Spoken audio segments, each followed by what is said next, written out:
পরিবার কোনো অভিযোগ না করার আগে পরিবারকে সেখান থেকে উঠায় নিয়ে এসে তাকে দিয়ে মামলা করে বাধ্য করে এরপর হচ্ছে যে সেটাকে সাজানো হচ্ছে। মাহফুজুল হকের কাছে জনাব মাহফুজুল হক, জামাত শিবিরের পক্ষ থেকে বারবার একটি কথা দাবি করা, তাদের নেতাকর্মীরা শিক্ষিত, নৈতিকভাবে দৃঢ়, কিন্তু শিবিরের কেন্দ্রীয় নেতা জিসানের বিষয়টা কি হলো? তিনি অবৈধ সম্পর্ক করা ভুক্তভোগী নারীকে বিয়ে করার কথা বলে আত্মগোপনে গেছেন, অথচ গুম করা হয়েছে বলে দাবি করা হয়েছে জামাত শিবিরের পক্ষ থেকে, এবং মিছিল বিক্ষোভ করা, মানে তারা বারবার দাবি করেছেন জিসানকে গুম করা হয়েছে, কিন্তু যখন তাকে আটক করা হলো, ভুক্তভোগী নারী মামলা করলো।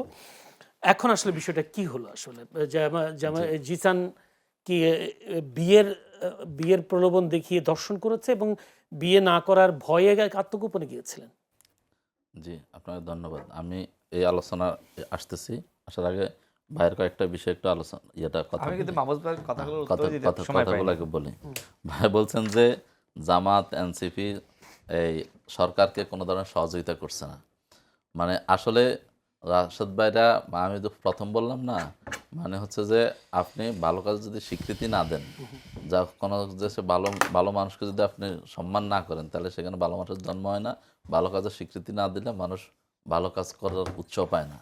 জামাত ইসলামী আপনি দেখেন এইবারের নির্বাচন নিয়ে যত বিতর্ক ছিল, মানে মেকানিজমের কথা আছে, এখানে ডিপ স্টেটের ভূমিকার কথা আসছে, কাকে কে জিতাই দিছে, কীভাবে জিতাই দিছে, সেগুলো নিয়ে বিতর্ক আসছে।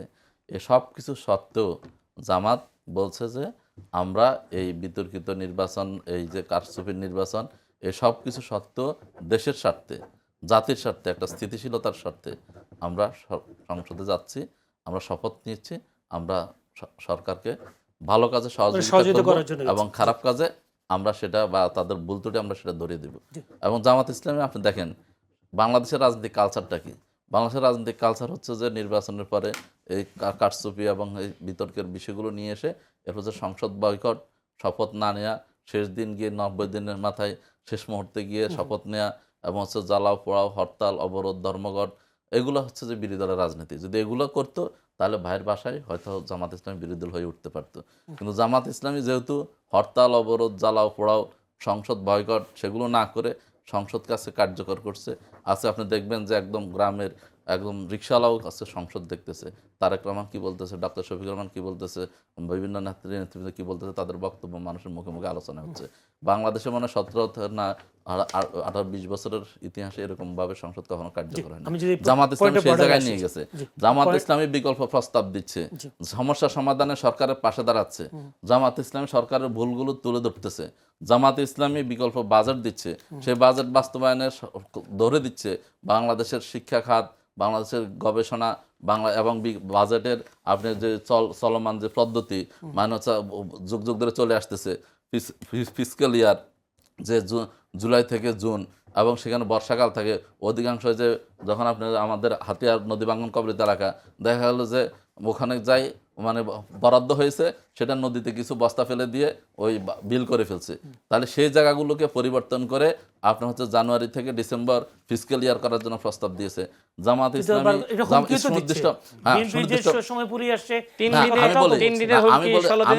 আমি বলি এগুলো তো জামাত ইসলামী এই যে বিরোধিতার জন্য বিরোধিতা না করে একটা রাষ্ট্রকে কিভাবে কার্যকর করা যায়, সরকারকে কিভাবে কার্যকর করা যায়, দেশকে কিভাবে স্থিতিশীল করা যায়, সে জায়গায় জামাত ইসলামী ভূমিকা রাখতেছে।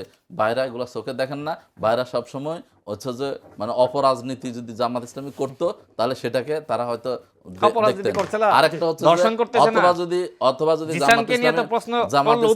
জামাত ইসলামী যদি কথা বলতে দেন, জামাত ইসলামী যদি আজকে ওই এরশাদের মতো হইতো যে মানে সরকারও থাকতো, ইয়াতো থাকতো, বা সরকার যা বলতো তা হইতো, সরকারের বিরুদ্ধে কোনো সমালোচনা না করতো, তাহলে ওনাদের পছন্দ হতো। আপনি তো প্রথমেই বলছেন ওনারা কোনো ধরনের সমালোচনা কি করতে পারে না, সহ্য করতে পারে না, ন্যূনতম কেউ কোনো সমালোচনা করুক, এটা হচ্ছে অটোক্রেটিক সরকার হওয়ার একটা বিষয়। আপনি যে বিষয়টা বলছেন জিসানের বিষয়ে আজকে সংসদে কিন্তু ব্যাপক আলোচনা হয়েছে। আমাদের মানে স্বরাষ্ট্রমন্ত্রী 300 ধারায় বিবৃতির দিকে আপনার হচ্ছে যে এই যে বেনজির আহমেদের গ্রেফতারের বিষয়ে কথা বলতে গিয়ে এই একই কথা আবার জিসানের বিপরীত বলছেন। সেখানে আমাদের সংসদীয় উপনেতা আমাদের হচ্ছে যে ডাক্তার সৈয়দ আব্দুর রহমান তাহের ভাই সুনির্দিষ্টভাবে বলেছেন যে বিষয়টা এখন পর্যন্ত মানে ইয়া না, নিশ্চিত না। আপনি এখানে আপনি দেখেন 11 তারিখে জিসানকে কি করা হয়েছে, তার বাড়ি থেকে তুলে নিয়ে যাওয়া হয়েছে, ডিবি পুলিশ এবং পুলিশের পোশাকে তুলে নিয়ে যাওয়া হয়েছে। এরপর হচ্ছে তার পরিবার কি করছে, সেখানে মানে জিডি করছে, ডায়েরি করছে। এবং আপনি যে মহিলার কথা বলা হচ্ছে, সে মহিলার বোন বলছে যে ওখানে পুলিশ গিয়ে কোনো কথাবার্তা ছাড়াই তার ওই মহিলাকে এবং হচ্ছে যে ওই তার ছেলেকে সহ তুলে নিয়ে আসছে। এবং হচ্ছে যে কেন নিয়ে আসছে, এখান কথা হচ্ছে বাংলাদেশে আপনি দেখেন এই যে আমান ছাত্রদলের নেতা ঢাকা বিশ্ববিদ্যালয়ের, তার বিরুদ্ধে 6 মাস আগে দর্শনের জন্য মহিলা ইয়াতে ভিডিওতে ফেসবুকে আসি লাইভে বক্তব্য দিচ্ছে। কালকেও আমি তার দেখলাম, আপনি চাইলে আমি এখনো দেখাইতে পারতাম। তদন্ত কমিটি করে বা তার বিরুদ্ধে কোনো অ্যাকশন বা কোনো কিছু আমরা দেখি না, প্রশাসন স্বরাষ্ট্রমন্ত্রী কোনো ধরনের তৎপরতা নাই। কিন্তু ওই মহিলা অভিযোগ, আমরা সত্য মিথ্যা কি হবে, যেটা হবে যদি সে অপরাধী হয় তার সাজা হবে, তাকে শাস্তি ভোগ করতে হবে, দলও তার বিরুদ্ধে ব্যবস্থা নেবে। কিন্তু দেখলাম যে এখানে যখন তাকে গুম করা হলো, আপনি তার যে ছবিটা দেখবেন যে তাকে যেভাবে ফেলে রাখা হয়েছে, মানুষ মানে যেই ছবিটা সে যেভাবে পড়ে আছে কাদা এবং ইয়ার মধ্যে, মানে হাত পা অবস্থায়, তা আপনি দেখলে বুঝবেন যে কেউ যদি গোপনে থাকে এই অবস্থায় থাকে, তাহলে তাকে তুলে নিয়ে যাওয়া হলো। পরে যখন ওই সড়ক যখন অবরোধ করলো, শিবির করলো, তখন পরবর্তী তার কিছুক্ষণ পরে তাকে পাওয়া গেল। এবং সেখানে ওই নারীকে এবং ওই নারীর সন্তান সেখানে নিয়ে আসা, সেখানে কি করলো, মানে হচ্ছে যে তাকে দিয়ে মামলা করানো হলো। মামলার সাজাতে গিয়ে এমনভাবে সাজালো, মানে হচ্ছে যে 3 থেকে 4 সপ্তাহ, মানে হচ্ছে ঘটনার অনুযায়ী সাংবাদিক যখন প্রশ্ন করলো যেমন 20 দিনে ভ্রূণ হয় কিনা, এবং সেটাকে কি হচ্ছে যে আপনার মানে ভ্রূণ নষ্ট করে ফেলছে, নষ্ট করে ফেলছে, বলছে না সেটা তাহলে অন্য কিছু হতে পারে।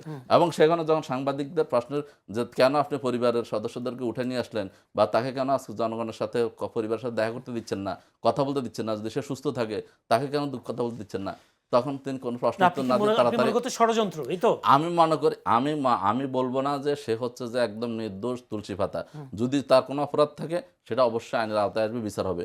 কিন্তু আজকেও আপনি দেখেন নারায়ণগঞ্জের যুবদলের নেতা এই সংঘবদ্ধ দর্শনের ঘটনায় সেখানে গ্রেফতার হচ্ছে। আজকে প্রতিদিন তাদের প্রায় 94টা দর্শনের ঘটনা ঘটছে। আমানের কথা আমি বললাম, তার বিরুদ্ধে অভিযোগ আছে। কোন জায়গায় আমাদের বিএনপির ভাই বন্ধুদেরকে বা প্রশাসনকে এত শক্তিশালী দেখি না, কিন্তু ওখানে দেখলাম যে পরিবার কোনো অভিযোগ না করার আগে পরিবারকে সেখান থেকে উঠে নিয়ে এসে তাকে দিয়ে মামলা করে বাধ্য করে এরপর হচ্ছে যে সেটাকে সাজানো হচ্ছে। আমার কথা হচ্ছে যদি এটা ষড়যন্ত্র হয়, প্রশ্ন যে ষড়যন্ত্র হয়, তাহলে শিবির থেকে তাকে বহিষ্কার কেন করা হলো না? শিবির থেকে যেই পরিবেশ এবং হচ্ছে তার বিরুদ্ধে যে অভিযোগ অ্যালিগেশন আসছে, নৈতিকতার জায়গা থেকে, আমাদের জায়গা থেকে এরকম কোনো অভিযোগ কারো বিরুদ্ধে আসলে তার বিরুদ্ধে সংগঠিত অ্যাকশন নেওয়া হয়। কিন্তু আমার কথা হচ্ছে সেটা সে শাস্তি ভোগ করবে। কিন্তু প্রশাসন এখানে আপনি দেখবেন যে পরিমাণ মানে হচ্ছে স্বপ্রণোদিত এবং অ্যাডভান্স, বাংলাদেশে অন্য কোনো জায়গায় দেখা যায় না। এখন এই পুরোটা মানুষের কাছে এটা আজকে অনেক বড় প্রশ্ন হিসেবে দেখা যায়।